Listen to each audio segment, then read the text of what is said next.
thinking about the usual, this mind of ours and how we live our lives, interacting with the outside world. So, as we talk, we're going to, from the time we wake up in the morning until the time we go to sleep at night, we're going to meet either things, sounds, smells, tastes, objects, people, events that please us, that, speaking in terms of attachment or aversion, that trigger that are satisfying our attachment. So then that causes a happy feeling, and how wonderful.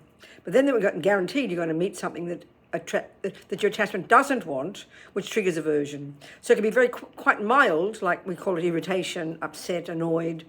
And we tend not to pay attention to that, although it's a mild anger, or it can be very strong anger. Then we think, okay, I'm angry. So we go between this attachment and aversion. I'm not discussing the good qualities like love and kindness. We're looking at the rubbish ones, how to become familiar with them. So, okay, if you meet something that irritates you, you could, if you can change it, then please change it. Nothing wrong with that. It's not a moralistic issue.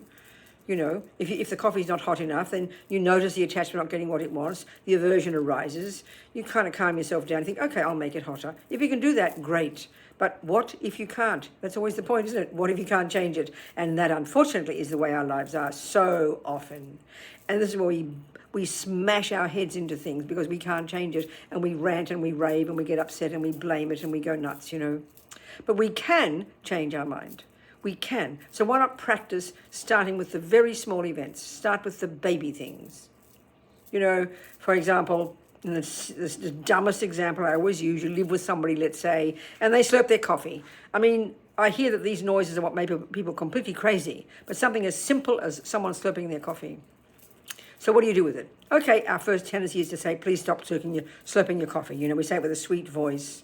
But the other one, the better one, the more powerful one that puts you in charge, is that you change your attitude towards it, meaning you change your interpretation. So we don't think it's an interpretation. We think the slurping is awful in itself, period, and it better change. But we can change our interpretation. So, I've got an example.